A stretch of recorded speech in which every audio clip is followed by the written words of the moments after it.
My name is Adrian Cole. I am 45 years old, and I am a 4-star general in the United States Army. That's not where this story begins, but that's where it ends. Because before I was General Cole, before the medals, the deployments, the endless ceremonies, I was just Adrian, a daughter, a sister, a wife, and above all, a mother. They said I failed. My family, the people who once hugged me at graduations, who sent me letters when I was deployed overseas, who held my son when he was born, they turned on me faster than I could have imagined. And when they did, they didn't just try to break me, they tried to erase me, they fought to take my son away. Not because I was dangerous, not because I had done anything wrong, but because they thought they could. Because they thought my silence meant weakness. And for a time it did. I stood still while they whispered in courtrooms, while they twisted the truth into something ugly. I stood still while my own mother, a woman who once told me I could be anything, took the stand and said I was unfit to raise my own child. I can still hear her voice. Cold, sharp. She chose the army over her family. She's not maternal. I wonder how long she'd been waiting to say it. I wonder if she even believed it. But here's the thing about people like me. People who've walked through war zones, who've held the hands of soldiers as they drew their last breath. We learn how to wait. We learn how to be patient. And when the moment comes, we move. The day of the custody hearing, I didn't wear a black suit. I didn't come to play small. I came in full dress uniform, ribbons, medals, insignias, the weight of every sacrifice stitched into the fabric. And when I stepped through those courthouse doors, the judge stood. He stood. And in that instant, my family, those same people who said I failed, fell completely silent. The room didn't just shift. It broke. Because at that moment, they realized everything. They realized that while they were busy spinning lies, I had been living a truth they could never touch. They realized I wasn't the fragile woman they painted me to be. I was their equal. I was their superior. And I was done being quiet. I didn't have to raise my voice. I didn't have to point fingers. I just stood there, in the skin of everything they tried to deny. And for the first time in months, I saw fear in their eyes. Not the kind of fear that comes from anger, the kind that comes from shame. But let me be clear, this story isn't about revenge. Not really. This is a story about justice, about quiet strength, about what happens when you let the world tell your story for too long, and then one day you take the pen back. I know many of you watching have felt it too. The sting of betrayal, the weight of lies, and maybe like me, you've wondered if silence was the safer choice. I'm here to tell you silence doesn't protect you. Dignity does. And dignity sometimes wears 4 stars. So sit with me, let me take you back to the beginning. To the moment I first realized that sometimes your greatest battles don't happen on foreign soil. They happen right at home. When the morning of the hearing finally came, I remember waking up before dawn. Not because I was nervous, but because I knew this was the day I would stop letting them write my story. I dressed carefully. Each medal, each insignia, each ribbon I pinned to my uniform carried the weight of something I had survived, something I had built, something I had sacrificed. It wasn't just fabric. It was every sleepless night, every deployment, every promise I made to come home. By the time I reached the courthouse, the sky was still soft gray and breathless. I stepped out of the car alone, and the moment I pushed the doors open, everything slowed down. I could feel it. Every eye in the hallway turned, some with curiosity, some with quiet awe, but most with judgment. They didn't see Adrian Cole, the soldier who'd served her country for over 2 decades. They saw the headline, the gossip, the woman who must have done something terribly wrong to be standing in a family court alone. I carried that weight silently as I made my way down the hall. Each step echoed louder than the last. The click of my heels on the cold tiles sounded like gunfire in my ears. I caught sight of Brian before he saw me. He was standing near the double doors with my mother and my sister, laughing, smirking. It was a casual cruelty, the kind people wear like second skin when they think they've already won. But when he looked up, when they all looked up, their faces shifted. I didn't need to say a word. The uniform spoke for me. There's something about military dress that demands attention not because of the power it represents, but because of the discipline it reflects. It says, I know who I am. I know what I've endured. And I don't need to explain myself to you. Brian's laughter died in his throat. My sister's eyes darted down to the floor. Even my mother, who once stood in a hospital room and held my hand as I gave birth to the very child they were trying to take, swallowed hard, her expression unreadable. I walked past them without a glance. The courtroom itself was colder than I remembered. Sterile walls, worn wooden benches, the dull hum of fluorescent lights above. I took my seat at the front alone. For a moment, the air felt too thin. I could hear my own heartbeat. And then I felt it, the eyes. Not just from the people sitting behind me, but from the court staff, the attorneys, even the judge's assistant. There's a unique kind of isolation that happens when you know every person in the room has heard half a story and made up the rest. The silence pressed in. I didn't fidget. I didn't shift in my seat. I let the quiet settle because I knew sometimes silence is not the absence of power.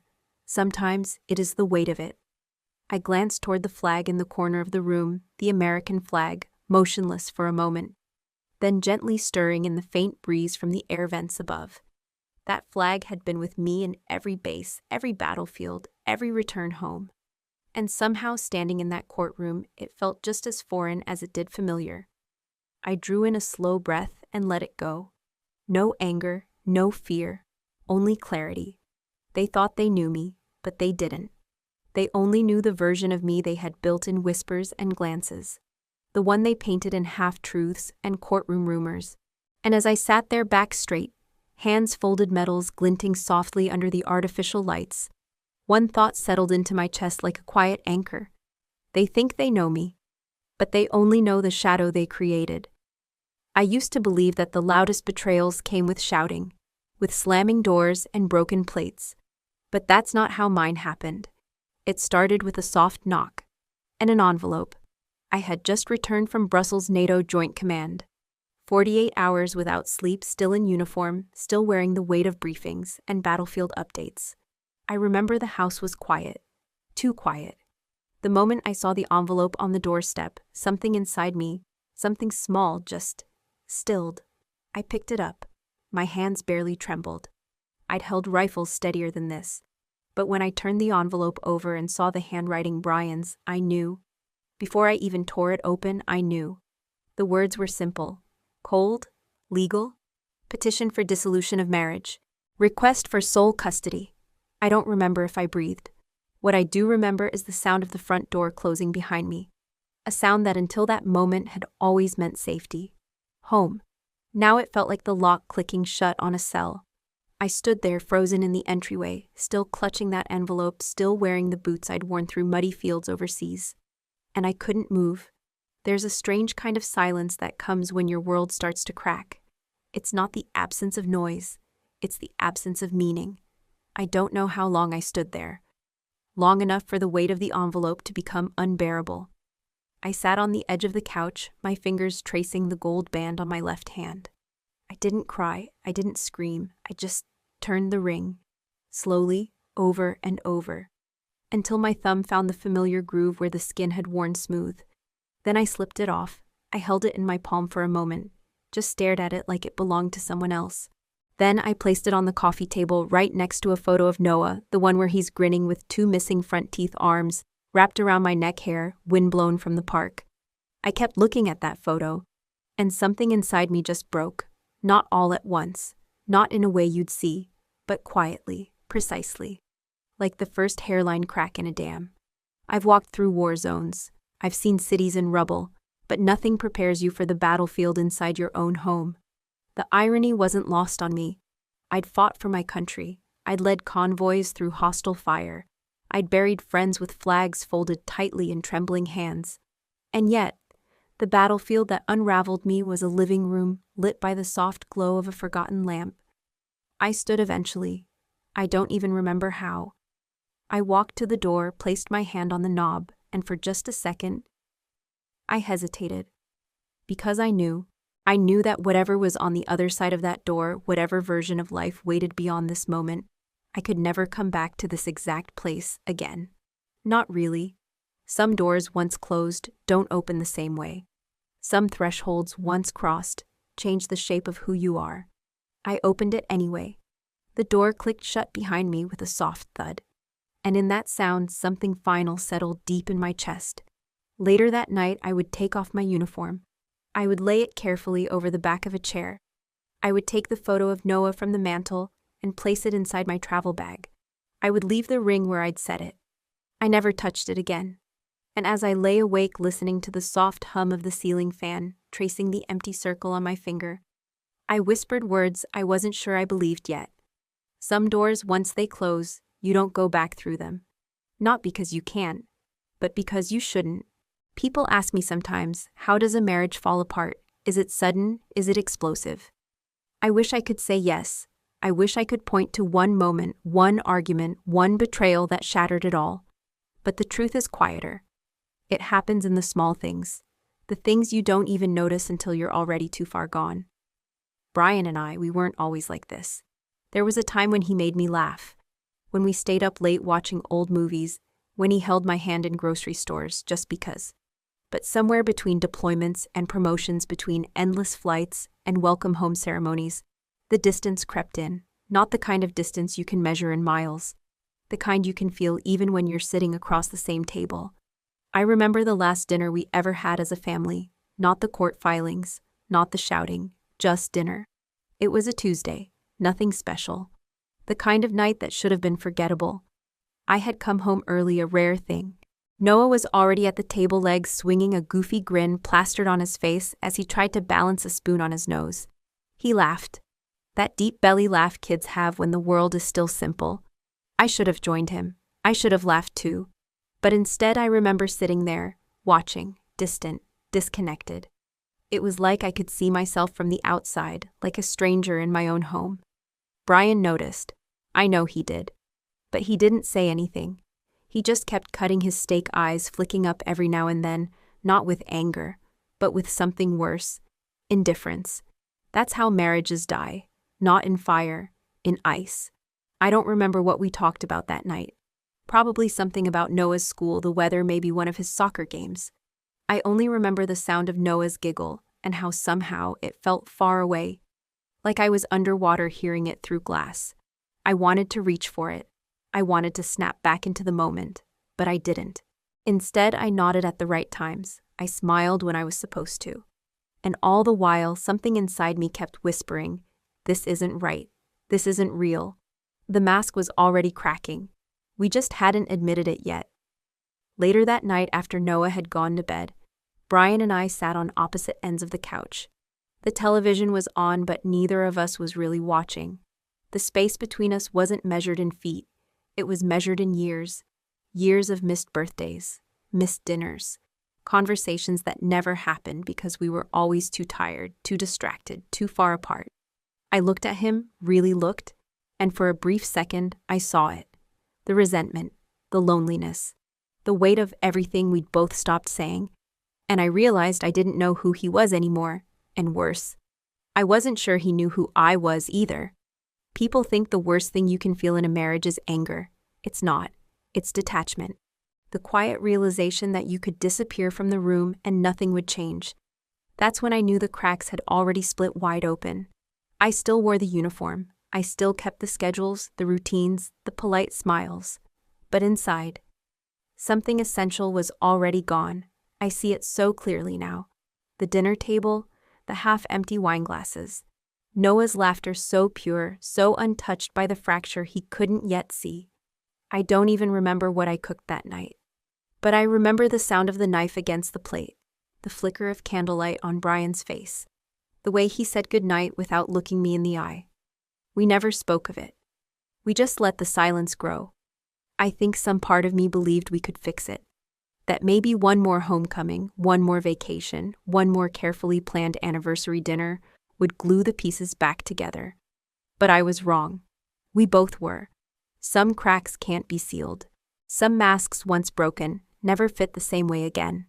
There's a certain kind of betrayal that cuts deeper than any enemy's blade. The kind that doesn't come from strangers. The kind that comes from the people who are supposed to know you best. Blood. I never thought I'd be standing in a courtroom with my own mother sitting on the other side. But I was. And when her eyes met mine, I knew before she even opened her mouth. She wasn't here for me. She was here for him. The first time I saw her take Brian's side, it wasn't in a courtroom. It was in my own living room. The same house where she used to rock Noah to sleep when I was deployed. The same house where she helped me decorate a nursery. Folded tiny socks kissed my forehead when I left for basic training. I opened the door, and there she was. Not alone. My sister was with her. I remember the way my mother's hands were folded neatly in front of her. The way her lips pressed together so tightly they'd turned white. She wouldn't meet my eyes. Brian stood off to the side, arms crossed, wearing that same smug half-smile he always did when he thought he'd already won. I should have known. I should have seen it coming. But no matter how many battles you fought, nothing prepares you for the battlefield that is family. My sister spoke first. Something about doing what's best for Noah. Something about concerns they had. I barely heard her. All I could focus on was my mother's silence. The woman who taught me how to tie my shoes. The woman who told me I could be anything even when the world said I couldn't. The woman who held my hand when I cried after my first heartbreak. She just stood there and said nothing. I asked her quietly, carefully, how she could believe this, how she could stand there and let them paint me as something I wasn't. And she looked at me. For the first time, she really looked at me. And she said, "Maybe it's time you put family first for once." That's when something inside me shifted. I wanted to scream. I wanted to grab her by the shoulders and shake her, make her see that I was fighting for my family. That everything I had done, every tour, every medal, every sacrifice had been for them. For Noah. For the life I was building. But I didn't scream. I didn't even raise my voice. I just stood there, frozen, listening to the sound of my own heart breaking. Because you expect enemies to betray you. You expect the world to be harsh. But you never expect it from the woman who once wiped tears from your face and called you her brave little girl. It wasn't the words that hurt most. It was the ease with which she spoke them. Like she'd been waiting for this moment. Like somewhere deep down she'd always believed I'd fail. My sister couldn't meet my gaze either. She kept her eyes on the carpet, arms folded tight, as if she could fold herself right out of the confrontation. I saw it then, saw it so clearly I almost laughed. This wasn't about Noah. Not really. It was about control.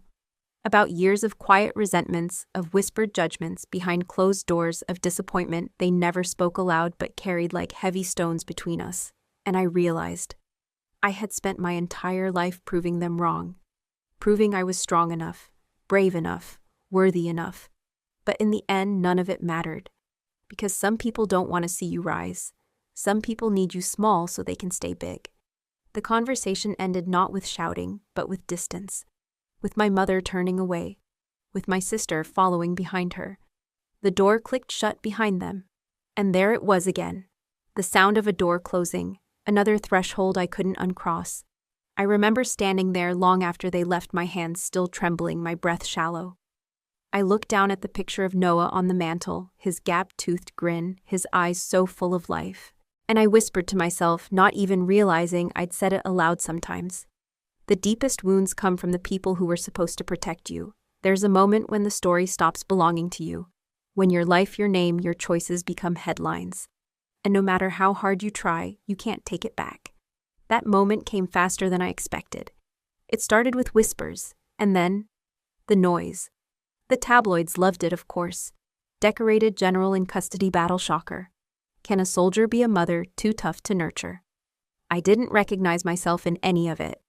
They printed photos of me in uniform, solemn sharp medals gleaming under foreign skies. They pulled quotes from interviews I barely remembered giving, twisted every word, painted me as cold, rigid, unfeeling. And maybe part of me gave them the brush to paint with. I used to believe that silence was strength. That dignity meant not fighting every battle thrown your way. That if you held your head high and let the noise pass, eventually, the truth would rise on its own. But the truth doesn't rise when you leave it buried. It rots. The more I stayed silent, the more the story grew without me. I remember walking into a coffee shop one morning, weeks after the first articles hit. Eyes followed me. Some whispered.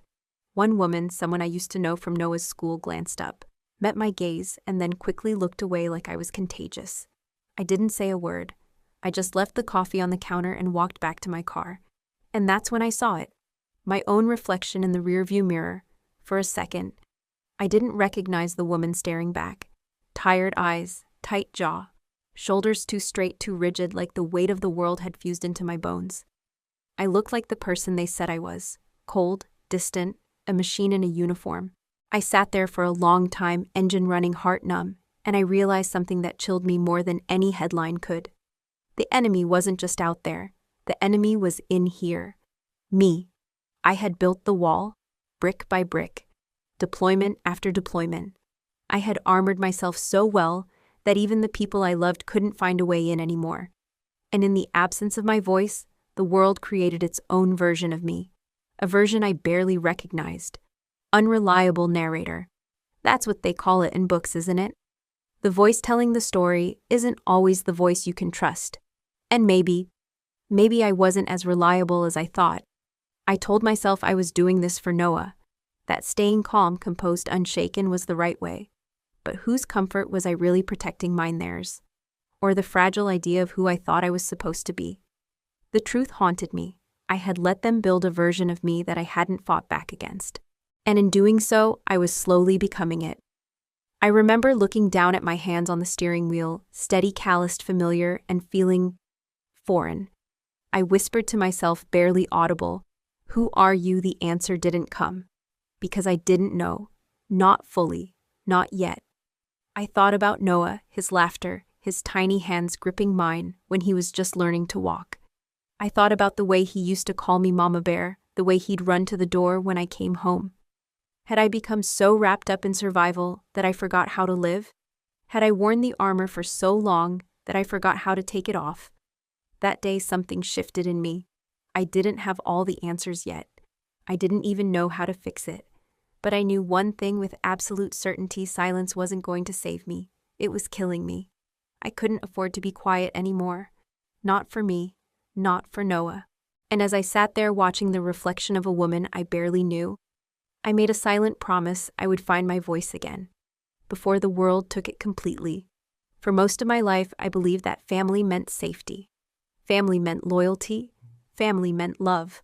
I was wrong. I learned that lesson late, too late to stop the damage, but just in time to see the truth. It didn't happen in a single moment. It was quiet, it was subtle. The kind of realization that creeps in slow, like the tide pulling away beneath your feet. The first cracks appeared the day I overheard my sister on the phone. I wasn't supposed to hear it.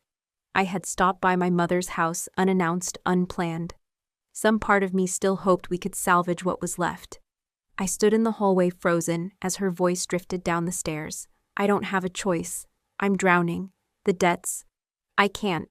If I testify, he said he'd help clear it. I didn't move. I didn't breathe. Because for one terrifying second, I couldn't make sense of what I was hearing. It was my sister, the same sister who used to braid my hair when we were little girls. The same sister who cried when I left for my first deployment, now selling pieces of me to save herself. I stepped back before she saw me. I left without a word. But something had already shifted. The next day it was my mother. We sat in her living room, two women who once shared everything, now sitting worlds apart on the same floral couch. She wouldn't meet my eyes. Her hands fidgeted in her lap, twisting the corner of a handkerchief that had frayed with time. I asked her, directly, "Why are you doing this?" Her voice barely rose above a whisper. "Because Brian, he makes sense. He listens." I felt the words hit before I even processed them. Brian, the man who betrayed me, the man who sought to erase me. He made sense to her. She looked up then, her eyes glassy but hard. "All those years, Adrian. You were gone. You chose the army. You chose missions, medals, everything but us." It was like hearing a stranger. I wanted to argue. I wanted to scream that I fought for more than medals, that every mile I spent away was for something larger than myself. But in that moment, I saw it. This wasn't about the custody battle. This wasn't even about Noah. This was years of silent resentment poured into a single decision. A lifetime of swallowed disappointment finding a place to land. And in the middle of it, I saw something else. Something smaller, something broken. Fear of being alone. Fear of losing control. Fear of becoming irrelevant. Brian, he had offered them something I never had certainty. Control. The illusion of safety. My sister had debts she couldn't pay without help. My mother had fears she couldn't face without blame. And I was the easy target. For the first time, I stopped seeing them as villains. I saw them as people, flawed, desperate, weak in ways I had never allowed myself to be. But it didn't make the betrayal hurt less. If anything, it made it sharper. I left her house that day without looking back. But her words stayed with me. All those years, you were gone, like I'd abandoned them, like I'd chosen war over love. I sat in my car, hands gripping the wheel so tightly my knuckles whitened. I thought of Noah. I thought of every letter I had written from bases in the desert, every birthday I had tried to call in for, every medal they saw but never understood. And for the first time, I said it out loud. Family doesn't always mean love. It felt foreign on my tongue. But it was true. Sometimes, family means control. Family means manipulation. Family means keeping you small so they can feel big. I think I had always known. I just wasn't ready to see it until it was too late.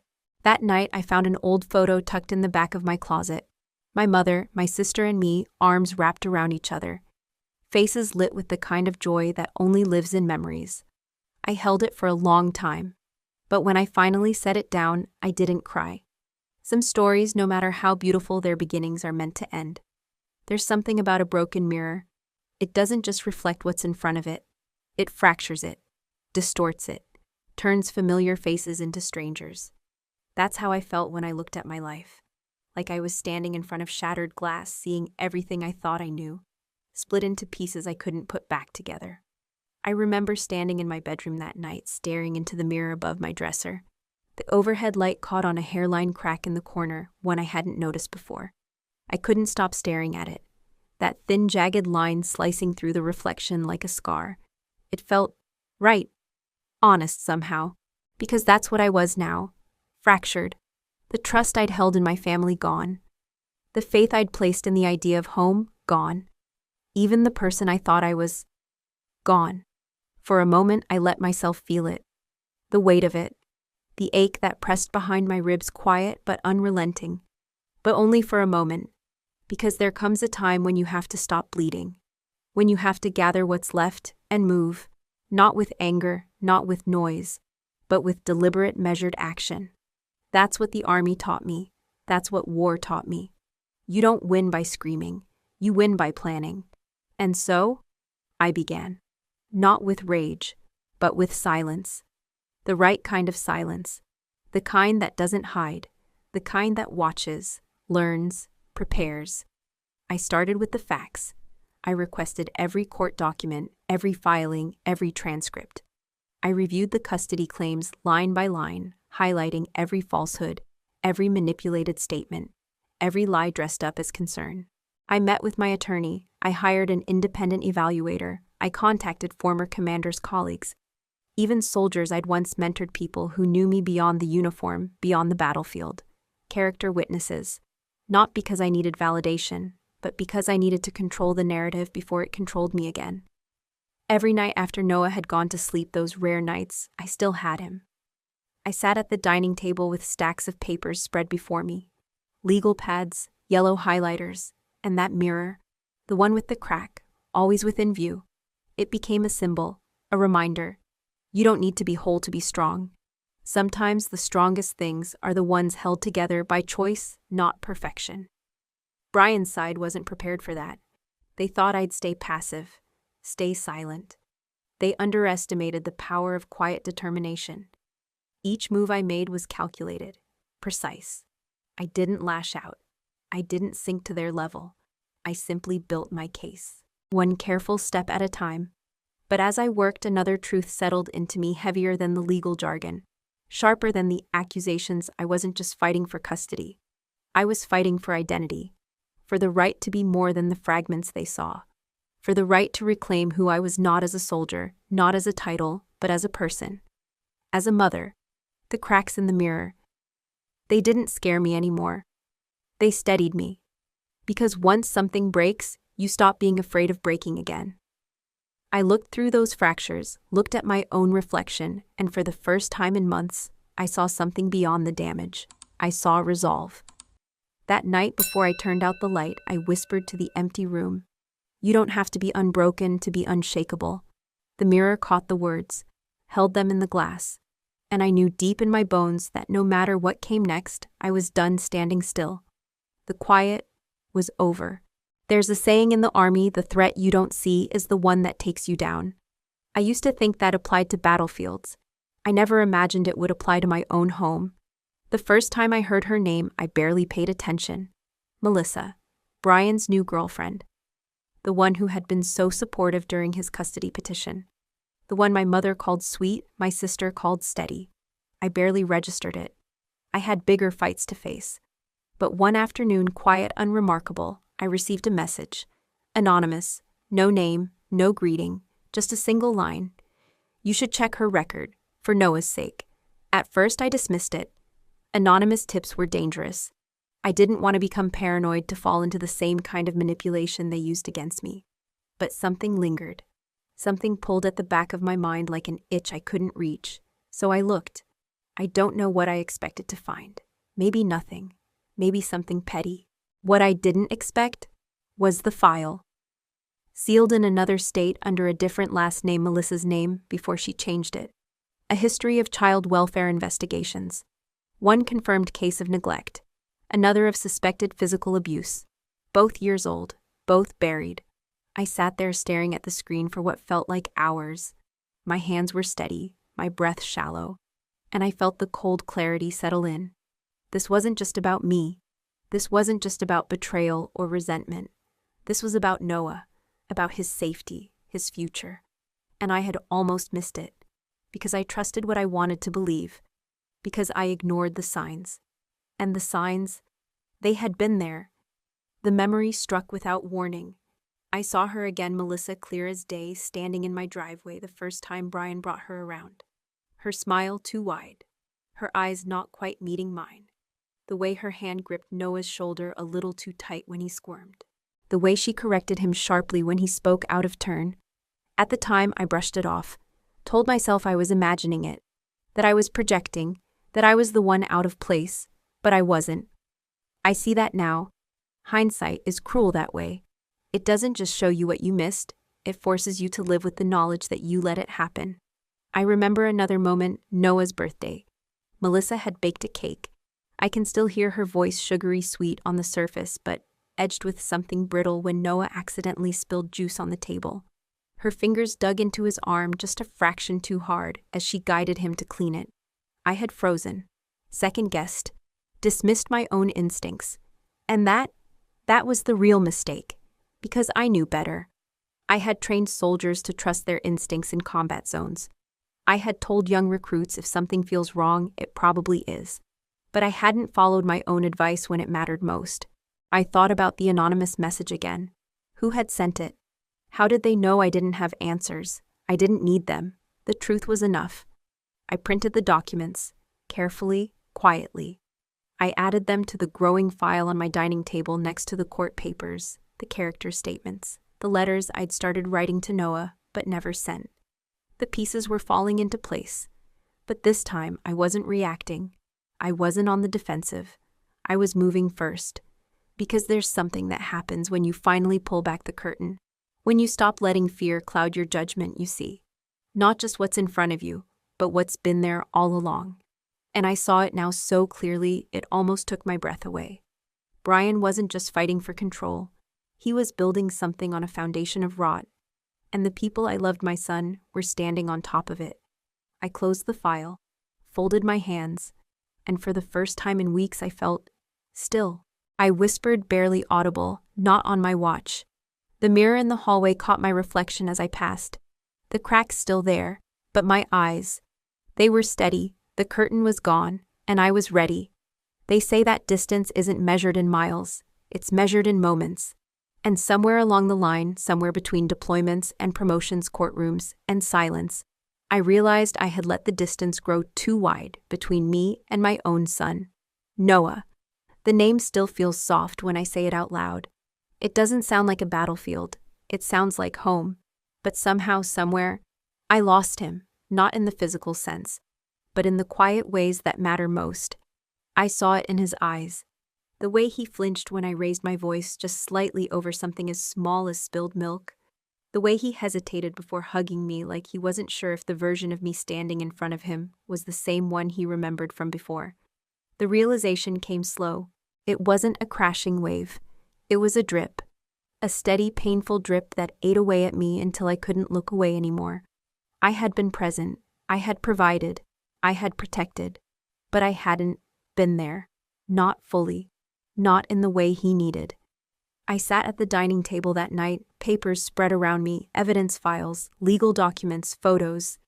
And right in the middle of the chaos, I placed a blank sheet of paper. I don't know what made me reach for the pen.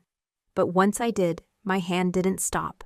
I started writing, "Dear Noah." The pen felt foreign in my fingers. The ink stuttered as it met the paper, the letters shaky, uneven. My handwriting, a soldier's handwriting, never built for softness, never built for this.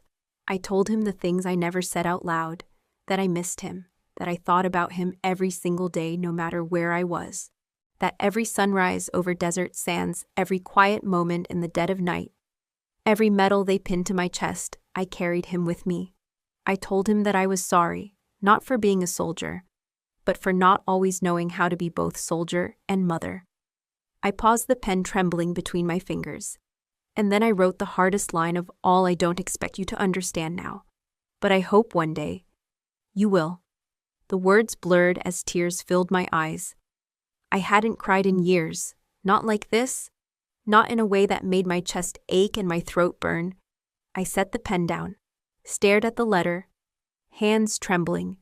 It was the first real thing I'd written in months, the first real thing I'd said, maybe in years. The house was silent around me. Outside, the wind moved through the trees. Somewhere in the distance, a dog barked, and I sat there adrift holding onto a thread I didn't even know I'd let slip. I thought back to when Noah was little, how he used to press his small hands against my cheeks, pulling my face close, giggling uncontrollably. How he would fall asleep in my lap no matter how late I came home. I had believed the bond between us was unbreakable, that love once built was permanent, but I was wrong. Love isn't a fortress, it's a thread, delicate, fragile. And if you don't tend to it, if you don't hold it carefully, it frays. I hadn't meant to let it fray, but I had. And now, I was the one who had to stitch it back together. The letter sat there unfinished. But I folded it gently, slipped it into an envelope, wrote his name on the front in careful, deliberate script. I didn't know when I'd give it to him. Maybe in a week, maybe in a year. But I knew one thing with absolute certainty. It was time to stop pretending the damage wasn't there. I reached for the photo on the mantel, the same one of us at the park, him on my shoulders. Both of us laughing without a care in the world. And for the first time in a long time, I let myself believe I could find that again. Not by erasing the past, but by writing a new story forward. One letter, one truth, one fragile human moment at a time. There's a moment right before the blade sinks in when time seems to freeze. When you know what's coming, when you feel the weight of it before it lands. I felt that moment more times than I can count on the battlefield. But nothing prepared me for what it feels like when the knife doesn't come from the front, when it comes from behind, from the people you once trusted to guard your back. The betrayals weren't new by then. They had stacked on top of each other like bricks. The divorce, the custody fight, the lies, the twisted half-truths whispered in courtrooms and dining rooms and behind doors I was no longer invited to open. But somehow, when the final betrayal came, it still stole my breath. I found out through a neighbor, a quiet woman, retired nurse, the kind who bakes cookies for block parties and remembers everyone's birthday. She didn't mean to tell me. It slipped out casually, innocent words spoken over the fence while we both watered the flowers. "Melissa's moving in with Brian full-time," she said, wiping her hands on her apron. "Seems so soon considering. But I guess some people just move on fast." I stood there, garden hose in one hand, dirt on my palms, and I felt the air shift. Noah. She wasn't just visiting anymore. She was moving in. She was stepping into the space I used to call home. She was stepping into my son's world. The woman smiled politely, unaware of the storm that had just broken loose inside me. I nodded. thanked her, finished watering the plants. I didn't let it show, not then, not ever. But the moment I stepped back inside my house, I felt the floor tilt beneath me. I dropped to the edge of the couch, hands gripping my knees so tightly my fingers ached. Breathe, slow, steady. I looked down and saw it, my hands clenched into fists. The white of my knuckles, the tremble in my fingertips. I uncurled them one finger at a time. The old training kicked in automatically. Ground yourself. Control your breath. Command your body before it commands you. I dropped my gaze to the floor. The scuffed toes of my boots, standard military issue, worn but solid, caught the afternoon light. They grounded me, reminded me. I wasn't fragile, I wasn't broken, I was forged. I pressed my palms flat against my thighs, felt the roughness of fabric under my skin, and I let the air move through me, slow and deliberate. The betrayal was real, but so was my resilience. Brian could move her in. He could fill the house with new laughter, new lies, new distractions. But he couldn't erase me. He couldn't erase the years I'd carried that family. He couldn't erase the nights I spent overseas clutching Noah's photo. He couldn't erase the battles I fought in foreign lands and in my own heart to build the life they so casually discarded. I stood slowly, deliberately, every movement precise, every breath measured. The mirror in the hallway caught my reflection again, cracked but steady. I touched the glass fingertips resting against the fracture. "You don't break," I whispered. "Not like this." The phone rang somewhere behind me. I didn't answer. Instead, I sat at the table where my file lay open and began adding to it.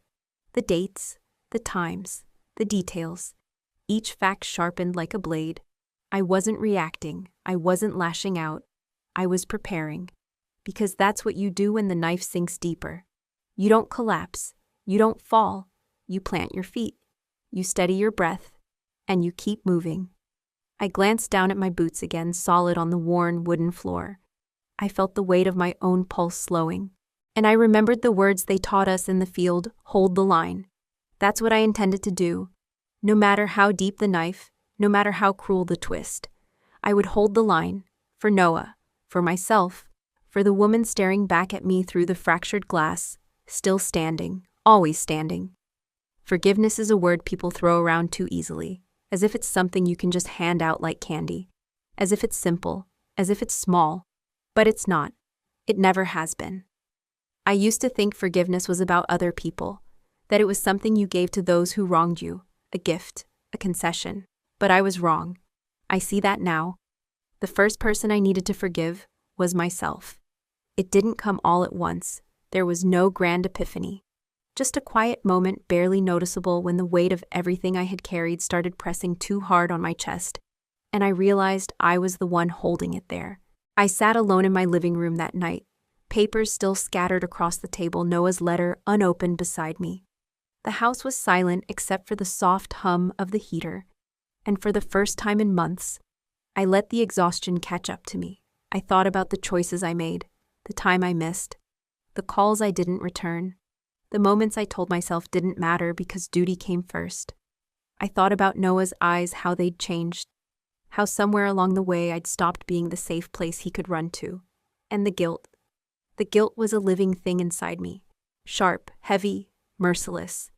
I had been so focused on the betrayals from others, so consumed by their lies, their cruelty, their abandonment, that I hadn't stopped to look at the reflection that hurt me most. Mine. I saw it then so clearly, it almost knocked the breath from my lungs.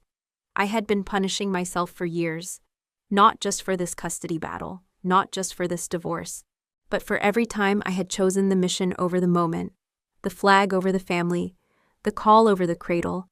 I told myself I didn't have a choice, that I was serving a greater good, that Noah would understand one day.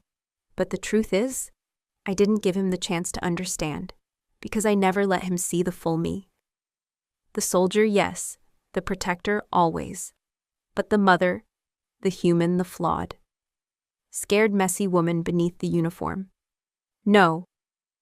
I closed my eyes, hands resting on the envelope in front of me. I could feel the texture of the paper under my fingertips, the weight of the unsaid. And for the first time, I whispered it aloud, words I had never allowed myself to speak. I'm sorry. It wasn't for Brian. It wasn't for my mother. It wasn't for my sister. It was for me. For the girl I used to be. For the woman I had become. For the mother I still had the chance to be. I think sometimes we carry so much armor that we forget how to put it down. We forget that strength isn't just standing tall when the world burns. Sometimes strength is sitting still and admitting you hurt. I let the words settle, let the guilt rise, let the shame wash over me, and then I let it go. Not all of it, not forever, but enough to breathe again. Enough to soften the edge that had hardened me for too long. I opened the letter to Noah, added one more line at the bottom, hands still unsteady but voice clear in my head. I don't need you to be perfect, and I hope one day you'll forgive me for not being perfect either. I folded the letter, placed it gently back in the envelope, and this time something shifted inside me. Not closure, not yet, but the beginning of it. I stood feet solid on the floor, hands relaxed at my sides, and for the first time in what felt like forever, I wasn't drowning. I was still standing, bruised, fractured, but standing, and somewhere deep in my chest, I felt it. The first breath of forgiveness, not for them, for me. Some people say courtrooms are sterile places, neutral, cold, just wood and glass and order. They're wrong. Courtrooms are battlefields. I felt it the moment I stepped out of the car, heels clicking softly on the concrete, breath misting in the sharp morning air. My heart was steady, my hands relaxed, but every step I took toward those courthouse doors felt heavier than the last. I wasn't wearing civilian clothes, not this time. I wore the uniform, full dress, 4 stars polished to a mirror's shine across my shoulders, ribbons, medals, insignias. The story of my life stitched into every line, every fold, every gleam of brass.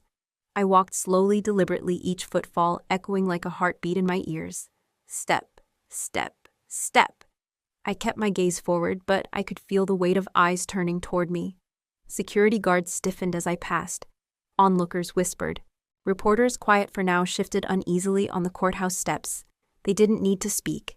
The silence said everything. By the time I reached the courtroom doors, I could hear my own breath slow and measured the way they taught us before combat. In through the nose, out through the mouth. I stepped inside, and the world stopped. The air was thick, heavy with the unsaid. Rows of polished benches stretched out on either side. Familiar faces, unfamiliar faces. Brian, my mother, my sister, all seated, all waiting. But when I entered, something shifted. A ripple, a hush. The judge, an older man with silver hair and kind eyes, stood. He didn't have to. Protocol didn't require it. But he stood.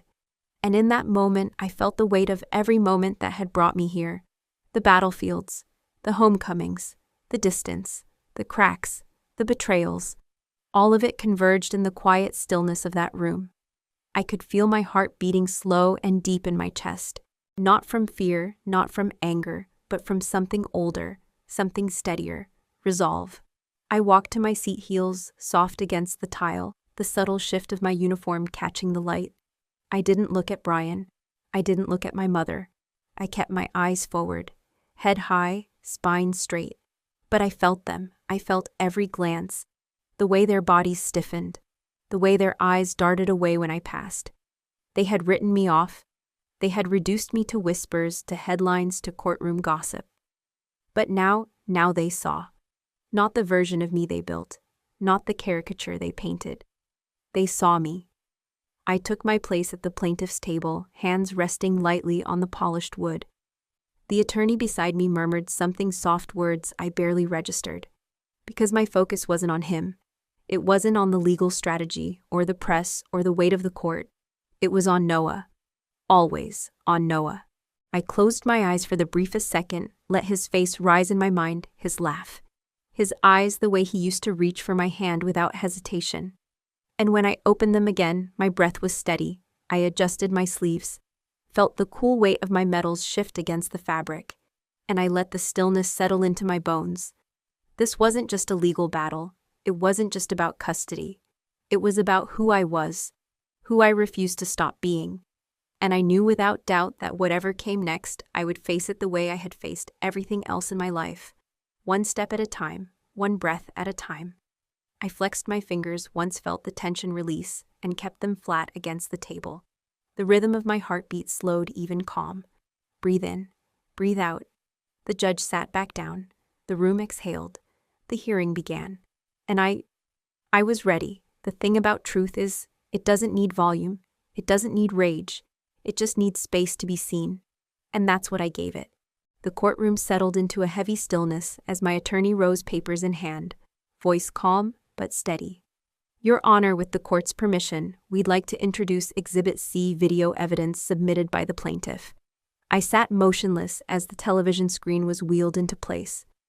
The remote passed from hand to hand until the judge gave a simple nod. Proceed. I felt the weight of every eye in the room shift toward the screen. And then it began. The grainy footage flickered to life. First, my own dashboard camera angled just right to catch the blinding sweep of police lights in the rearview mirror. Then the sound, distant at first, of the officer's voice. I heard my own voice too. Level, calm, asking questions, complying. And then the escalation, the tone shift, the aggression. The way his hand hovered near his weapon, the way he leaned in just a little too close. The room stayed silent. No fidgeting, no coughs, no whispers. Only the soft hum of the video playing, the sound of tires on pavement, the flat echo of words I had lived but almost forgotten the shape of. Then came the second angle, body cam footage. Sharper, colder, more intimate. The jury leaned in, unconsciously pulled forward by the magnetic pull of something undeniable. They saw it. The officer's impatience. The unnecessary field test. The dismissive attitude when I passed it without flaw. And then the ticket slipped into my hand like an afterthought. A punishment not for what I did, but for who I was. I watched it all unfold again, but this time through the eyes of strangers. I felt strangely detached, as if the woman on the screen wasn't me at all. Just a figure, a stand-in for every person who had ever been quietly reduced, quietly dismissed. And then it ended. The screen went dark. The room stayed frozen. I didn't look at Brian. I didn't look at my mother. I kept my hands folded neatly in front of me, my breath steady, my heart calm. Because this moment wasn't about them anymore. It wasn't even about me. It was about truth. And truth, I had learned, has a weight all its own. The judge cleared his throat softly. My attorney didn't rush the next question. He let the silence stretch just long enough for the images to burn into memory. Lieutenant General Cole, he said finally. Voice low but clear. Were you at any point during that stop non-compliant? I answered without hesitation. No. Did you raise your voice? Threaten the officer in any way? No. Did you at any point fail to identify yourself as a federal employee operating a government vehicle? I kept my tone level. No, I informed him immediately. The attorney nodded, turned to the jury. And in that moment I saw it, the shift. Not just in their eyes, in the room. The weight of the footage, the weight of what had been undeniable, what could no longer be twisted or reshaped by whispered lies or courtroom spin. I glanced at the judge. He held my gaze for a moment longer than necessary, then nodded once, almost imperceptibly, and shifted his focus back to the papers in front of him. I let my breath out slow. This wasn't victory, not yet, but it was truth. And sometimes that's the first step. I thought of Noah, his face rising unbidden behind my eyes. I thought of the promises I hadn't spoken aloud. And in that stillness, I let the moment settle into me. I didn't need to shout. I didn't need to fight dirty. The truth, bare, simple, quiet, was enough. And as I sat back, hands resting lightly on the table, I whispered silently to myself, you held the line. And you're still standing. Some moments don't need sound. They don't need applause, or outrage, or words. They just need silence. The kind of silence that says everything. I felt it the second the judge rose from his seat. The room had already been still frozen since the last echoes of the video faded. But when he stood, something deeper settled over us. A stillness that pressed against my ribs, that made the air too thick to swallow. I kept my hands flat on the table. I didn't shift, didn't blink. I just watched as he adjusted his robe, cleared his throat, and let the weight of the moment stretch. After careful review, he began, voice steady but heavy. This court finds in favor of the plaintiff, Lieutenant General Adrian Cole. I heard the words. But it was the silence after that landed hardest. The sound of breath catching across the aisle. The almost imperceptible rustle of fabric as Brian stiffened in his seat. The crack in my sister's composure as her hands twisted nervously together. I didn't look at them directly, but I felt them. The judge's voice continued, laying out the findings: unlawful detainment, abuse of authority, intimidation without cause. Every syllable dropped like a stone in water ripples, spreading in waves I knew would reach far beyond this room. And then, the final words: "This decision will remain on permanent record," the judge said. "It will be forwarded for departmental review. Furthermore, the plaintiff retains primary custody with visitation granted at the court's discretion." It was done. No shouts, no declarations. Just the quiet click of the gavel and the low hum of consequence settling into place. I kept my breath steady, even, unshaken. But across the room I saw him. Brian. The first crack was in his eyes, barely visible, but I knew it when I saw it. Denial. A shake of the head, a furrowed brow, that subtle twitch of the mouth as his mind scrambled for a way to rewrite what he'd just heard. Then the second crack, panic, the widening of the eyes, the sharp intake of breath. I watched his hands clench into fists against the table's edge, white-knuckled, rigid. His lawyer leaned in, whispered something fast, but he barely seemed to hear. And then, collapse. His shoulders dropped. The fight left his posture. The weight of it finally landed. For a moment I thought that was the end, that he would stay there, small, broken, silent. But then came the final shift, the last piece of the fall. Remorse. It flickered barely there, just a soft wetness in the corners of his eyes. A tightening of the jaw, a breath too sharp to control. For the first time since this began, Brian looked at me. Really looked. And in that single glance, I saw it all. The fear, the regret. The tiny flickering ember of a man who realized too late what he had destroyed. I didn't smile. I didn't gloat. I held his gaze, not with victory, not with vengeance, but with something quieter, something closer to pity. The judge sat back down, his voice, barely above a whisper now, as he dismissed the court. Chairs scraped softly against the floor. Whispers rose and fell like distant thunder. Reporters began scribbling notes, but the cameras kept outside would never capture the only moment that truly mattered: the stillness. The raw, unguarded silence of a man undone not by force, but by truth. I rose. My boots made no sound on the polished floor. My breath was steady, my hands calm.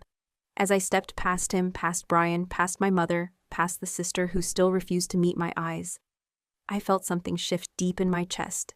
Not anger, not triumph, just release. I heard him murmur something, a breathless, broken apology that barely reached the air between us. But I didn't stop. I didn't turn back. Some doors once closed are not meant to reopen. Outside, the wind caught the flag at the courthouse steps, made it ripple in the afternoon sun. I paused, lifted my chin, let the quiet settle in my bones. And in that silence, deeper than any courtroom, louder than any victory, I found what I didn't even know I'd been searching for: peace. Not every ending needs words. Some endings, they arrive in silence, and somehow those are the ones that stay with you the longest. I didn't speak when I stepped out of the courthouse that afternoon. I didn't look back, didn't reach for applause, didn't try to fill the air with explanations or justifications. I just walked. The wind caught at the edges of my uniform, tugged gently at the loose strands of hair that had slipped free from the careful knot at the back of my neck. The sky stretched endless and blue above me, clean, clear, unbothered. And for the first time in what felt like years, so was I. Noah was waiting on the steps. He stood, small shoulders, hunched hands buried deep in the pockets of his coat. His eyes, those same wide, searching eyes he had when he was 5, found mine the moment I stepped outside. I didn't say anything. I couldn't. Because how do you explain to a child that some battles can't be seen? That some wars don't leave visible scars, but they cut just as deep? I stopped a few feet away, hands still at my sides. I didn't reach for him. I let the moment breathe. And then quietly, without a word, he closed the distance. He reached for my hand, fingers small but certain wrapping tightly around mine. I felt the warmth of his palm seep into my skin, felt the unspoken weight of everything he couldn't find the words for, and I held on. I didn't speak, didn't break the stillness, because some silences are sacred, some silences heal. I remembered in that moment every time I had missed this, every time the uniform came first, every time the phone call had ended too soon or the flight home had arrived too late. I remembered the sound of his laughter from years before, so vivid in my memory it almost hurt. I remembered the feel of his head against my shoulder after nightmares, the softness of his breath against my neck when he slept. And for the first time, I let the grief of those missed moments wash over me without turning away. I let it rise, I let it settle, and then I let it go. Noah didn't speak either, he just squeezed my hand tighter. We stood like that for what felt like forever, two people caught between what was and what could still be. The courthouse doors clattered softly behind us as people filtered out. The low murmur of voices drifted on the breeze, but none of it touched us.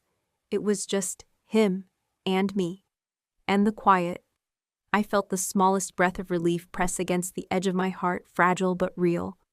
The kind of relief that doesn't come from victory, the kind that comes from survival, from standing in the wreckage and still having something left to hold on to. Eventually, Noah tilted his head up, eyes meeting mine. And for the first time in too long, I saw trust there. Not full, not complete, but enough. Enough to start again. I gave his hand the gentlest squeeze in return. Still no words. None needed. Some wounds don't close with apologies. They close with presence, with time, with the quiet act of staying when everything else has fallen apart. We began to walk, no destination, no urgency. Just two sets of footsteps on the courthouse steps, the soft rhythm of breath and the warmth of shared silence.